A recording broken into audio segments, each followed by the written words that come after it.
le Saint-Esprit. Dieu le Père est au ciel, Dieu le Fils est au ciel, et Dieu le Saint-Esprit est sur terre, envoyé depuis le jour de la Pentecôte, et il n'est jamais reparti. Et il vit en toi. Dans la session que nous allons voir, je vais t'encourager à te connecter à ta capacité divine par le Saint-Esprit.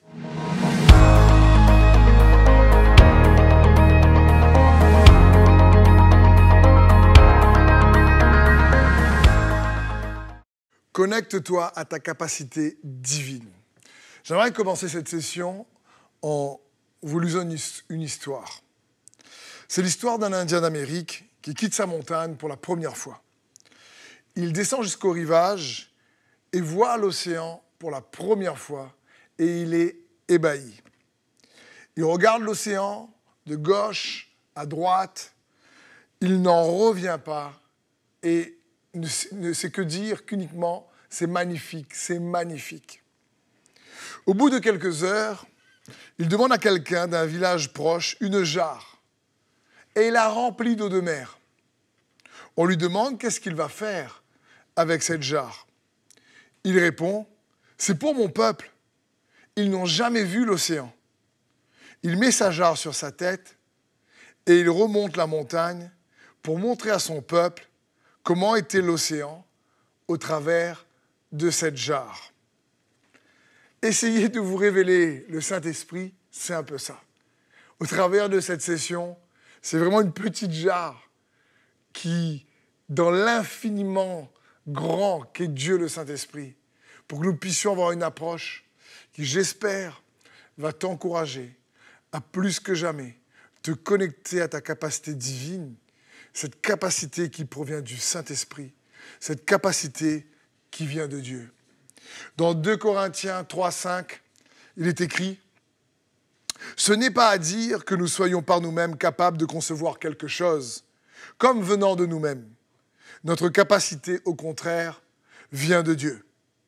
Il nous a aussi rendus capables d'être ministres d'une nouvelle alliance, non de la lettre, mais de l'esprit. Car la lettre tue, mais l'esprit vivifie. » 2 Corinthiens 4, 7 nous dit ceci. Nous portons ce trésor dans des vases de terre afin que cette grande puissance soit attribuée à Dieu et non pas à nous.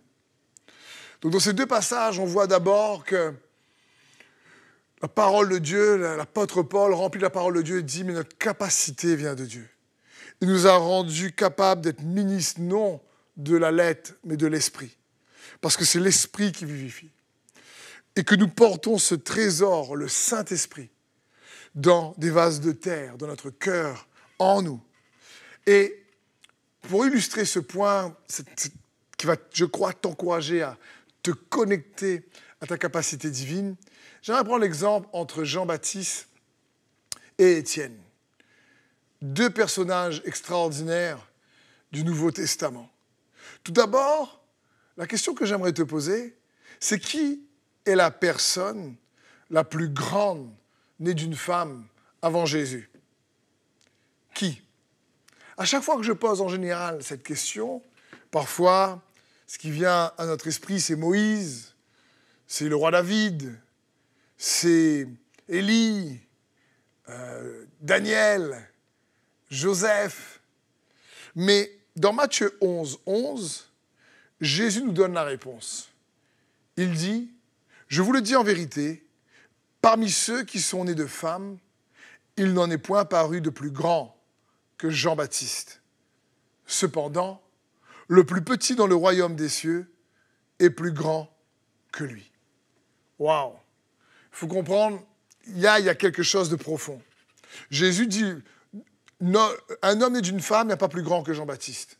Pourtant, le plus petit dans le royaume de Dieu est plus grand que lui. Et quand Jésus, qui est venu se faire baptiser par Jean, Jean baptisé du baptême d'eau, le baptême de la repentance, Jésus n'avait pas besoin de se baptiser, il n'avait pas de péché, il n'a pas besoin de se repentir, mais il voulait par réellement soumission et par honneur à l'autorité de Jean avant lui, réellement faire ce qui est juste, et il demande à Jean de le baptiser. Mais Jean savait que Jésus, lui, pouvait baptiser d'un autre baptême. Et il voulait le baptême de Jésus.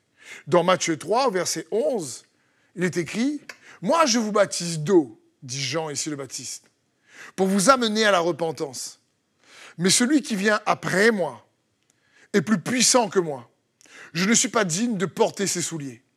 Lui, il vous baptisera du Saint-Esprit et de feu. » Alors Jésus vint de la Galilée au Jourdain vers Jean pour être baptisé par lui. Mais Jean s'y opposait en disant « C'est moi qui a besoin d'être baptisé par toi. Et toi, tu viens à moi. »